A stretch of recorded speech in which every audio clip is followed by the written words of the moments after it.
मुल्क की economic situation है वो सियासी सिचुएशन से भी ज़्यादा तबाहकुन नज़र आ रही है, क्योंकि डॉलर हर रोज़ बढ़ रहा है, एलसीज खुल नहीं रही, फॉरेक्स रिजर्व 3 अरब डॉलर्स के करीब पहुंच चुके हैं। बहुत जल्दी वो 2 अरब डॉलर्स पे पहुंच जाएंगे और अगर हमने IMF को राज़ी नहीं किया तो दुनिया का कोई और डोनर हमें एक भी रुपया देने को राज़ी ना होगा। और IMF के मुज़ाकरात जिस तरह तूल पकड़ रहे हैं, लंबे होते जा रहे हैं, खतरे की घंटी बज रही है। ह्यूमन राइट्स वॉच ने भी बजा दी है घंटी। सोना हो या डॉलर, मलिक बोस्तान से ज़्यादा किसी के पास इंफॉर्मेशन होती नहीं और वो हमारे साथ इस वक्त मौजूद हैं। बोस्तान साहब, thank you so very much, आपने अपना कीमती वक्त हमें दिया। ये बताइए कि ये जो अफगानिस्तान डॉलर जा रहे हैं, तो हमारे यहाँ इस वक्त इंटरबैंक चल रहा है 276.77। अफगानिस्तान क्या दे रहा है डॉलर के लिए, जो हम हर रोज़ 50 लाख या 5 मिलियन डॉलर भेजने को तैयार हैं? क्या रेट देते हैं वो सर? ब्लूमबर्ग ने ये पॉइंट उठाया तो पूरी दुनिया में फैल गया। आप कब से बोल रहे हैं? हमने तो आपके चैनल पे पिछले महीने भी ये चीज सर, वो यार हम पाकिस्तानी घर की मुर्गी दाल बराबर।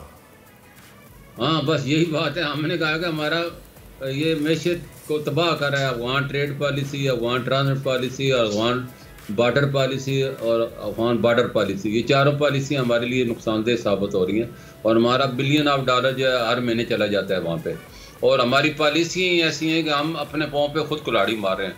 ये जो अभी ब्लूमबर्ग ने कहा है 5 लाख तो कम है, 15 जो है 1.5 करोड़ डॉलर डेली जा रहा है, ऑन रिकॉर्ड है ये, क्योंकि 15,000 लोग सफ़र करते हैं, उन्हें 1,000 डॉलर अलाउ है कि वो अपने साथ ले जा सकते हैं और उसी से वो फायदा उठाते हैं। जबकि आपने कहा 15,000 लोग सफ़र करते हैं। सर, मेरा तो थोड़ा वक्त पहले चमन जाना हुआ था, वहाँ से तो 20,000 लोग रोजाना सफ़र करते हैं।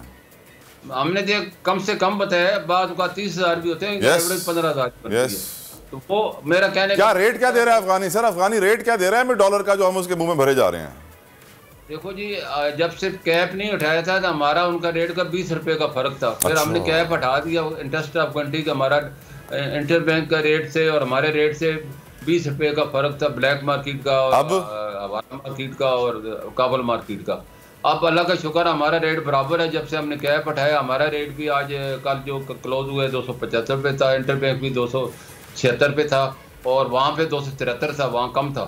तो हम इसकी वजह से जो हमारा ये हमने कैप लगाए हुए थे 2 अरब डॉलर माना हमारे जो है शिफ्ट हो रहे थे गैर कानूनी मार्केट। मलिक साहब देखिए, एक भाइयों वाली बात आपसे करूं, मुल्क के जो इस वक्त फॉरेक्स रिजर्व है ना सर, वो हो गए 3 अरब डॉलर के करीब।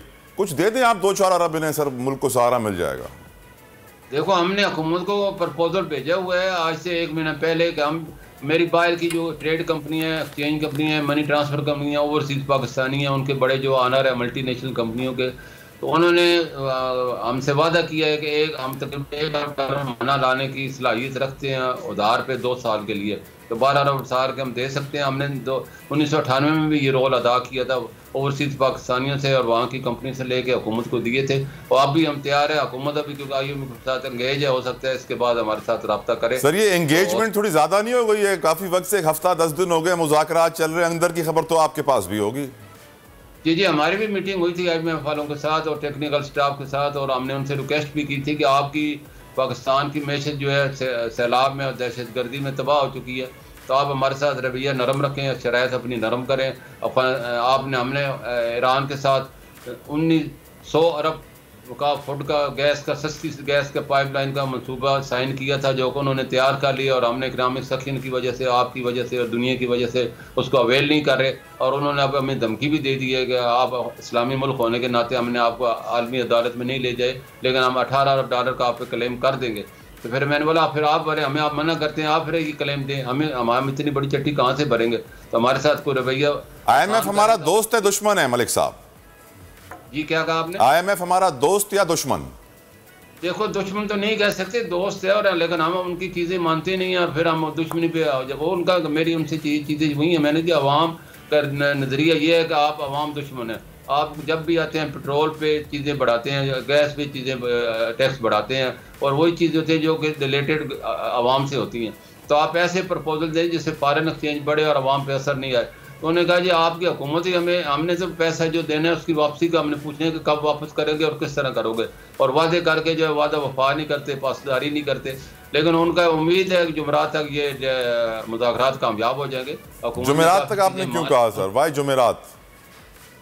बस जुमेरात जुम्मे तक इंशाल्लाह हो जाएंगे, उम्मीद है, काफी हद तक उम्मीद है, अल्लाह की ज़ात है। जुमेरात को ऐसे हमारे मुल्क के सिपा सालार भी वापस आ रहे हैं, वो मुल्क से इस वक्त बाहर हैं, तो एक्सपेक्ट किया जा रहा था कि उनकी भी आमद होगी तो कुछ फैसले उनसे भी पूछे जाएंगे, फिर किए जाएंगे। देखो, मैंने हुकूमत को इससे रिक्वेस्ट भी की है और उनसे कहा भी गया, बल्कि हर आदमी की ये ख्वाहिश है कि मैदा कामयाब हो। इससे 1 अरब 10 करोड़ को मैदे नहीं, इससे 23 अरब डॉलर और हमारे आने, वर्ल्ड बैंक से, एशिया बैंक से, इस्लामी बैंक से, चाइना से। तो हुकूमत ने टैक्स भी बढ़ा दिया, एनर्जी के बिल भी बढ़ा दिए, बजट सारा भी कम कर। नहीं, आप बताएं ना, लोग कैसे बिल भरेंगे? 50% बिजली का निर्ख बढ़ गया, गैस बढ़ गया, अशिया खुरनोश, खाने की चीजें। मलिक साहब, जिंदा कैसे रहेंगे लोग? ह्यूमन राइट्स वॉच ने बोल दिया है, इंसानों पर रहम करो, ये तुम्हारे मुल्क के लोग हैं। बिल्कुल आपकी बात सही है, हर आदमी यही चाहते हैं। मैं आपको देखो ना, पाकिस्तान को जो ये पंजाब के वज़ीर-ए-आला हैं और दिल्ली के वज़ीर-ए-आला हैं, क्या नाम है उनकी, जो केजरीवाल साहब है, उनसे मिसाल है। उन्होंने देखो बिजली फ्री कर दी है, तालीम फ्री कर दी है, हेल्थ फ्री कर दी है। उनसे हम सबक सीख लें, करने को करना चाहिए। गैर मुस्लिम हुक्मरान ने क्या दुनिया को मिसाल पेश की है, और हम नहीं कर सकते, हम भी कर सकते हैं। हम अपने गरीब लोगों को 300 तक बिजली की फ्री कर सकते हैं, हेल्थ को, एजुकेशन को फ्री कर सकते हैं, बशर्ते के हम सिंसियर और मुल्क के साथ और अपनी आवाम के साथ। सर, हम अपने मुल्क के साथ सिंसियर होते तो हमारे मुल्क में ना 5.5 लाख बच्चे हर साल रेप ना होते। हम मुल्क के साथ सिंसियर होते तो हम पूरी जिंदगी कटोरा लेके दुनिया में घूम ना रहे होते। मलिक बोस्तान साहब, कि हमें पैसे दे दो। इस वक्त भी IMF के फैसलों के ऊपर सियासी जमातों का मुस्तकबिल दाव पर लगा हुआ है, इसलिए वो चाह रहे हैं कि अपनी इज्जत बचा लें, क्योंकि इतने मुश्किल फैसलों के बाद जब भी आवाम से वोट लेने जाएंगे, वोट तो मुश्किल मिलेगा। मलिक साहब, बहुत बहुत शुक्रिया। मलिक बोस्तान साहब, आपकी वक्त सुबह सवेरे हमें दिया। अल्लाह करे कि वो वक्त आए जब हमारा मुल्क अपने पैरों पर खड़ा हो, क्योंकि इस वक्त हमारे मुल्क के जो जितने भी सेक्टर्स हैं, लार्ज स्केल मैन्युफैक्चरिंग को ले लें तो तमाम तर सेक्टर्स बंद हो रहे हैं, शट डाउन हो रहे हैं, बेरोजगारी बढ़ रही है, हर सेक्टर से 10-15 लोग फारिग हो रहे हैं, और कॉस्ट कटिंग अलग हो रही है, जिसकी वजह से मुश्किलात ही मुश्किलात हैं। क्योंकि इस महंगाई में अब जिंदा रहना एक चैलेंज है, कि जो सर्वाइव कर गया अल्लाह की शान है। एक ब्रेक। खूने नाहक बहुत पी चुकी ये जमीन, अब कोई दिन में ये खून उगलने को है। खत्म हो जाएगी ये तमाशागरी, वक्त पलटेगा रोजे जजा की तरह। ये जो पेशावर में ताजा लहू है बहा, एक क़यामत करेगा फलक पर बपा। गम की सलमनाक घड़ी में बोल सानह पेशावर में शहीद होने वालों के लवाहिकीन के साथ।